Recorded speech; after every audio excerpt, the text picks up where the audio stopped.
we're all in this together. I mean, it's really, really important that people have money in their pocket so that they can buy my 69-cent candy bar. The PPP was a godsend. It actually saved my company on two occasions. The CARES Act 2, the one that was signed on 12/24, extended the ERC credit. Subsequently ended up talking with the payroll company and their tax department, and they're like, you're right. There's money out there to help your business. As I'm sharing with you, you should share with others.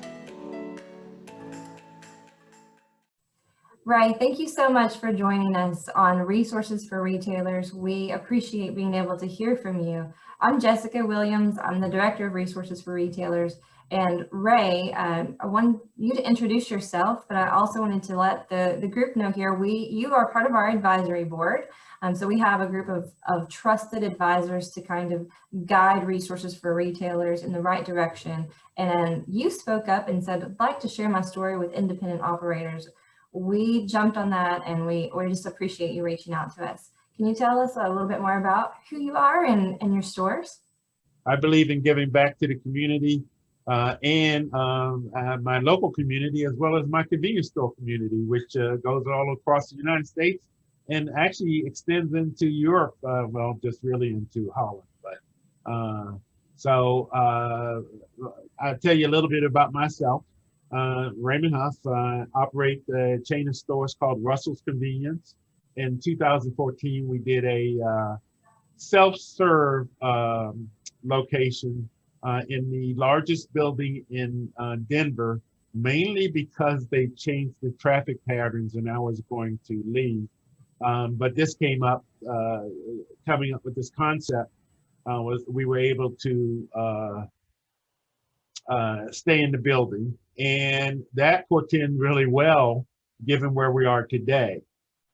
So I operated about 21 stores before the pandemic, and we now operate 16 stores. So we've closed 5 stores, mainly because we couldn't come to some agreement with landlord that was reasonable.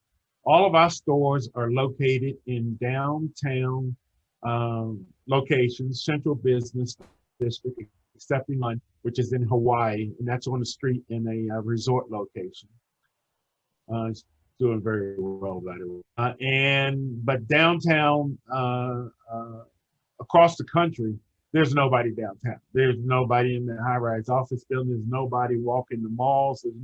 There's every city in the United States is facing this, because I'm located in 5 of them: Denver, Los Angeles, San Francisco, Hawaii, which is doing okay. It's on the street, and Detroit.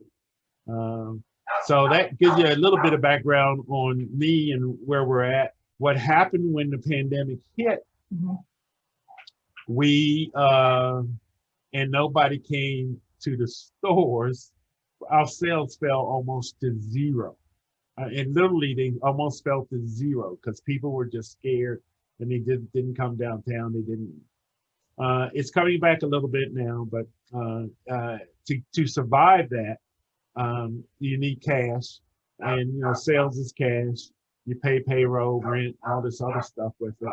But we had to find a way to make that work. So back in February, I actually got a call from CSP magazine asking me about this whole thing with the pandemic and so on. And I actually got quoted, and it got picked up by, I think, the Journal too, Wall Street Journal, that we really needed to shut down and just work through it for this 6 to 8 weeks, mainly because I could see what the countries in the Far East were doing: China, Singapore, Vietnam, etc. So I was very vocal about that. I subsequently found out that during if we closed down for 6 weeks, we weren't going to have sales for 6 weeks. We weren't going to have. So I reached out to my representative, Ed Perlmutter, and said, hey, we need some help here. And believe it or not, they were already working on it. I Tell could me not. about that. That was your state representative? Is that My state for in Congress. Ed is in Congress. So yeah, he was my personal one in for my area. I also reached out to both of my senators to let them know what I said about it. I also reached out to the mayor of the city where my offices are. I'm in Lakewood, and I reached out to the mayor in Denver. And I just kept reaching, because I didn't know where to go. And I said, listen, we really need to get this under control. It needs to be, it needs to come from the top, what we need to do as a country. And then all of us just need to do it, because we can't just, one state does this, another state does that, et cetera. Or one county does this, another city does that. So it became problematic, but it actually, because I reached out to so many people, they actually reached back. Whenever anything was coming up, I actually got a personal call from, his name would come to me, my Senator Bennett, who came up with a restart program, sent the whole program to me and said, would this fix your problem? And it's called a restart program. Was a restart program. It is actually a bill that never got to the floor because Mitch McConnell wouldn't let it come to the floor, but it got out of committee. So you could actually read the bill, right? So there's all this text and all this stuff on the bill. So that didn't happen. It ended up being the CARES Act, where they came with payroll protection for the employees who are going to be laid off. And if there was a way for us to keep those employees employed versus going on to unemployment, then the government would backstop us some way, somehow. And remember, back in February, March, this was supposed to be over in May of last year. I mean, everybody, and I'm like, okay, 3 months, I think I can live 3 months. I can get through 3 months and whatever. And the government ended up giving 6 weeks of payroll to companies if you apply for it. How do you apply for it? Well, you get it. It's a reach out. You have to be aggressive in making sure that your company has the resources to make it. And if we weren't getting sales, and I still knew we needed money, then we needed to find the money. But the money had to be forgivable, right? And that was a key point that I brought up to the representatives and the senators, and they basically just said they're working on it. But something did in fact come out, right? With it, and it came out really quickly, and it basically said all you had to say is you were affected by COVID. So if you didn't get the PPP, well, you had to be affected by COVID, and your sales had to have gone down X amount of compared to this quarter, this year to 2019. If you met those criteria in the first one, you automatically qualify. And by the way, you still can qualify for that if it's reopened. There's actually a second one that you were able to take advantage of too. Is that right? Yes. So we went a year. And they came out with another one. And that one, I think, only got, it was a lot of political pressure was brought upon the people in DC. Is the only reason why I believe PPP2 got approved, because of the political pressure, because it's a year later and no one's still in the buildings downtown in my store. And you're saying today, so it's March 2021, and you're still not seeing traffic return like it was. A full year later, our sales in downtown stores are still down about 80%. 80%. Your sales are 20% of what they were. 20%, and that's on a good day. Wow. Typically, it'll be 87, and it bounces around, right? Now the store on the street is doing much better. It's up about 30%. So there is this desire to shop convenience stores. And all of my partners who are on the street, all the people I know who are on the street says, you know what, our gas sales are down, but our inside sales are okay or even better. Mm-hmm. But patterns changed and things like that. So you have to sort of, monitor your business. So jumping to PPP2 a year later, the rules changed a little bit, where it could be only, I think, 300 employees. And if you got PPP1, if you already are approved for PPP1, you were almost a shoo-in for PPP2 because they had all the information, you'd already been verified, et cetera. All you had to do is certify that your sales were still affected, but only affected by 20%. Right? The number changed tremendously from what it was. I think it was 50% for PPP1. So don't quote me. I'll give you some resources to look at the exact numbers and how you qualify for it. Mm-hmm. The way you get the money though is through your local bank, or if you're with Wells Fargo or Chase or one of the 7 large banks. Hopefully you know someone. I'll share a quick story of what happened with us. I have a different bank in, I use Wells Fargo in LA. And I know people in the Wells Fargo branch. I called them and I said, hey, this is for PPP1. And I said, I'm ready to apply for my company in LA because it's by entity. So if you have multiple entities, each entity gets funds. It's not per person. It's by. That's great to know. Okay. Right. It's really, really important because the bank cleared that up. Not Wells Fargo, my local bank did. So I called Wells Fargo knowing this was coming out because I had the shoo-in from my representatives, and they said they weren't quite ready to take my application, but they would be ready in a day or two. So I saw on the news that Wells Fargo was doing applications. I called them on the day that they did the applications, and I was told the funds were gone. Really? By Wells Fargo. Yeah. Funds are gone. I was shocked. Mm-hmm. This is on the first day within hours of applying for. I'm like, that can't be. I mean, how can that be? Right? So I went to my local bank here, which is First Bank, and not one. It's a large bank in Colorado. And I sat down with them and I said, "What's going on?" And they're like, "No, it's okay, and you're good because you bank with us and so on. Just fill out the app and we'll get it submitted." And I said, "What about my entity in LA?"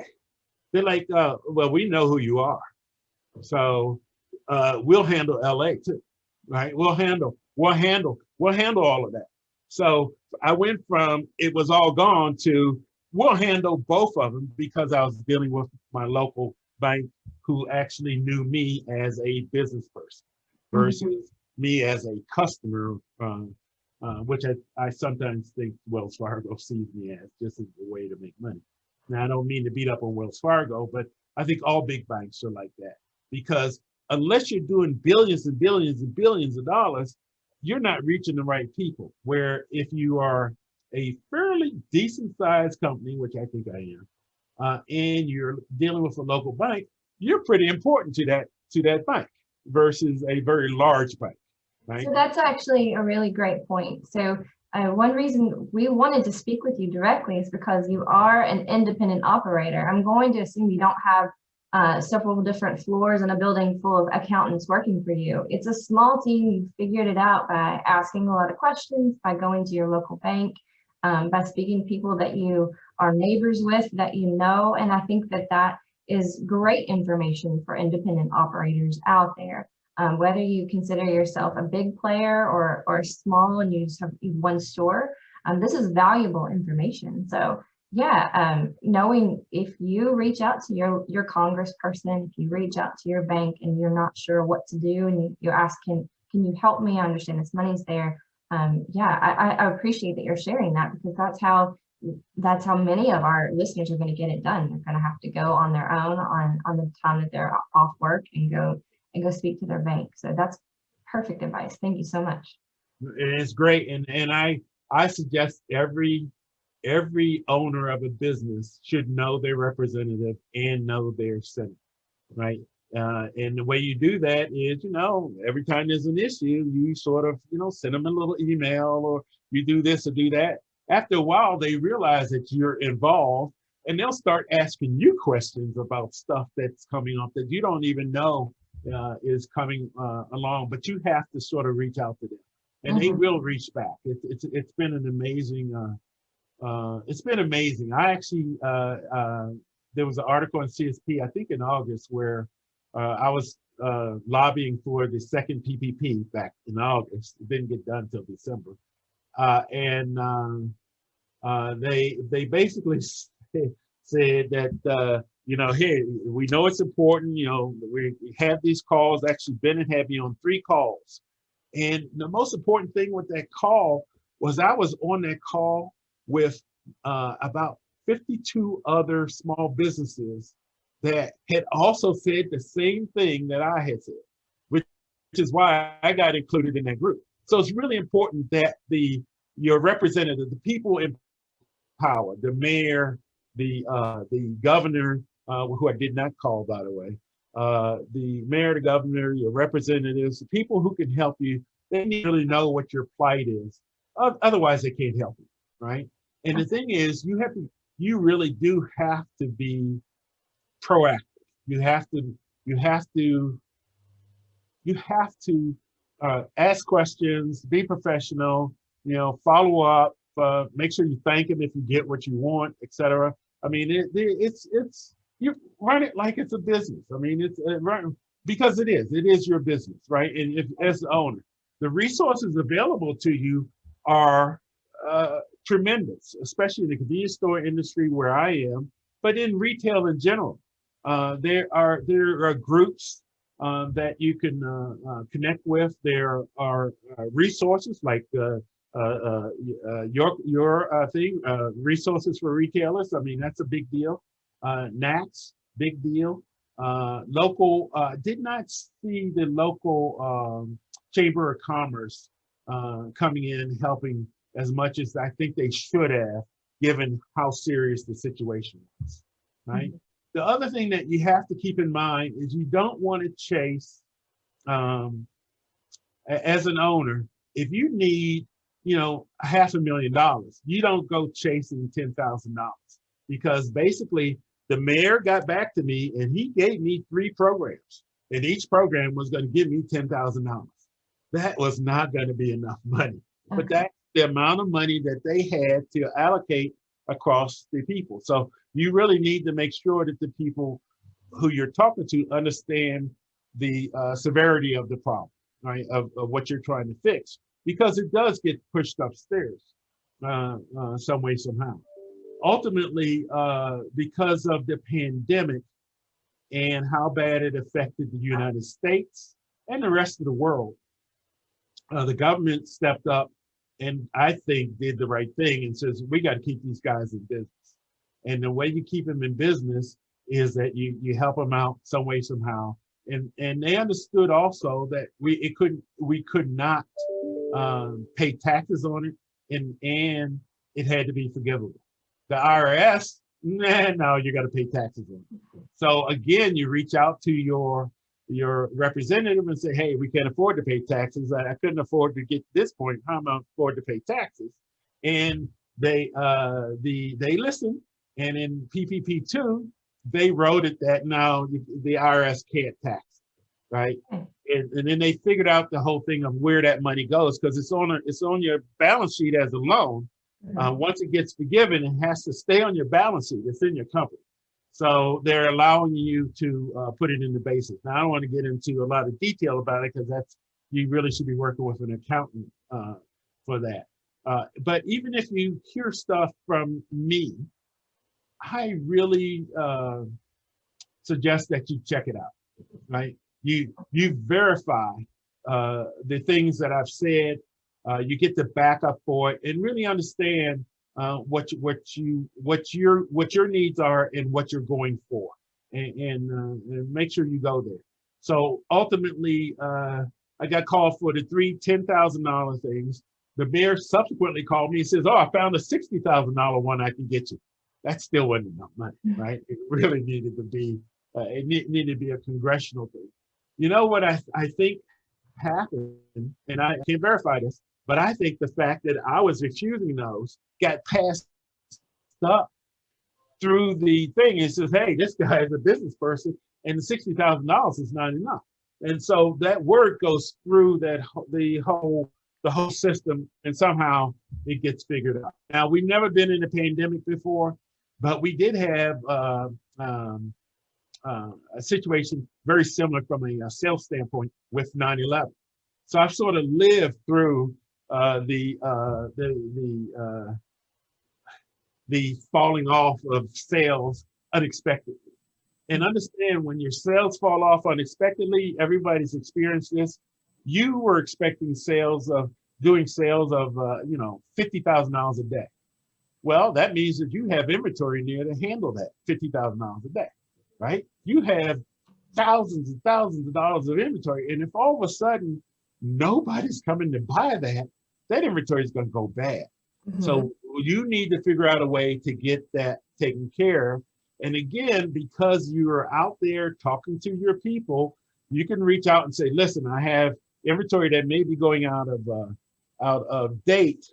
Is there some way that I can donate it, right? Or do something?" And they like, "Absolutely."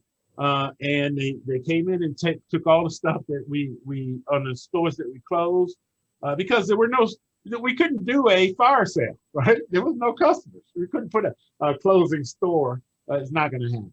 So ultimately, in going through that, I continued to reach out because, well, the PPP was as a godsend. It actually saved my company on 2 occasions. I said this problem is bigger, and I kept intimating that to my representatives, not my local ones, but the ones at Congress. And they said they're working on it. And lo and behold, they changed the rules on the employee retention credit. Okay. And that's a godsend to almost every business out there. And the rules were that you had to have a 50% drop in sales for 2020, 2020 against 2019. Those rules changed for 2021 to a 20% drop in sales and a direct effect of COVID. So you had to be affected by COVID and only have a 20% drop in sales, but they increased the credit. Okay. So someone was thinking about, how do we get these guys how do we get these small businesses through to the other side of this? Now, I happened to stumble upon it because I heard that things were coming, and the it's called the ERCT sometimes, ERC. And the way to verify this one is you can Google PPP and ERC, and you'll see all the help that's available out there and all the opinions on ERC, PPP, and so on.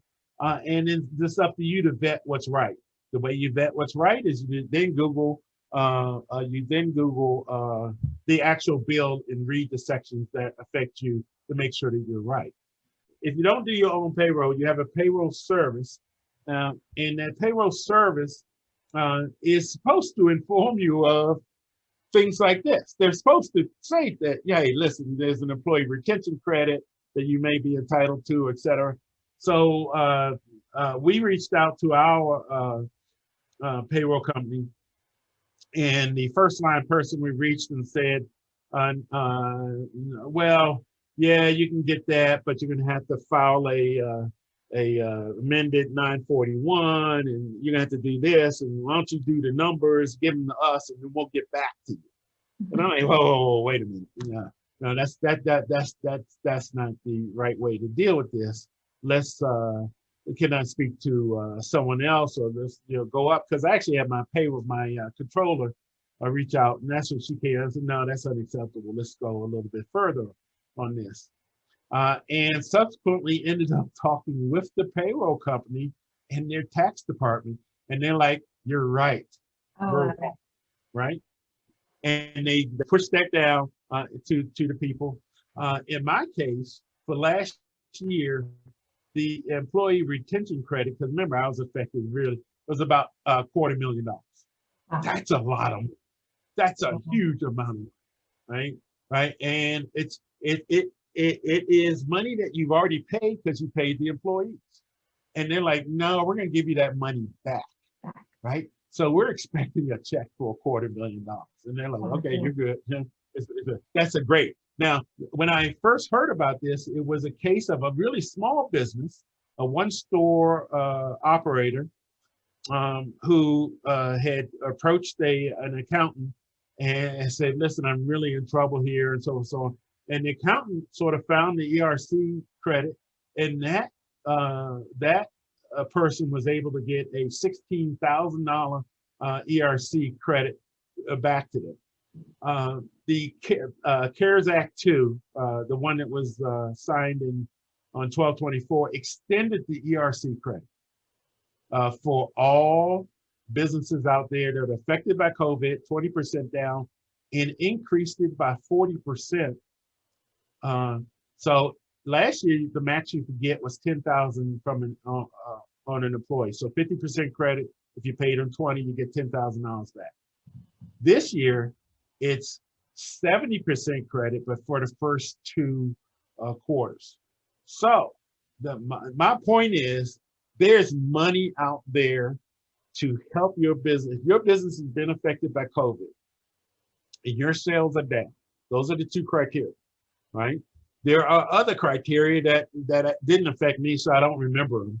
But it's really important that you look at the criteria, make sure it's right, and then work with your accountant or your payroll company to work through it.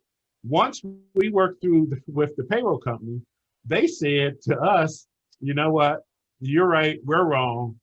We will apply, we will set it up so that you can apply for your credit immediately on your ERC credit, employee retention credit immediately.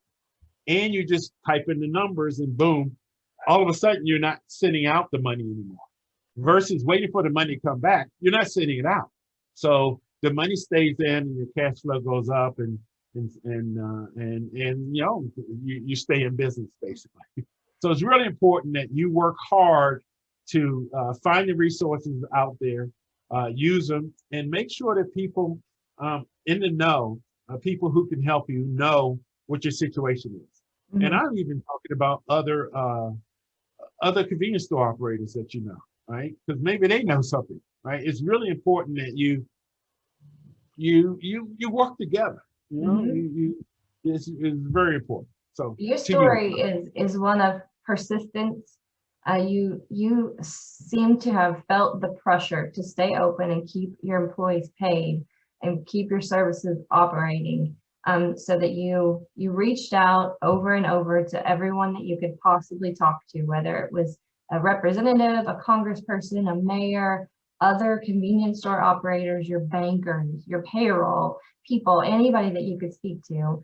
And you were very persistent in speaking to them until you got an answer that actually helped you. You've continued to tell your story. And what we really appreciate about you is that these are the sorts of things that we can all do as business owners, any independent operator or convenience store or otherwise. We can all take these steps. It's a matter of fighting to stay alive, fighting to feed families that are your own or someone else's. So your story of persistence is one that we admire, and we appreciate you sharing.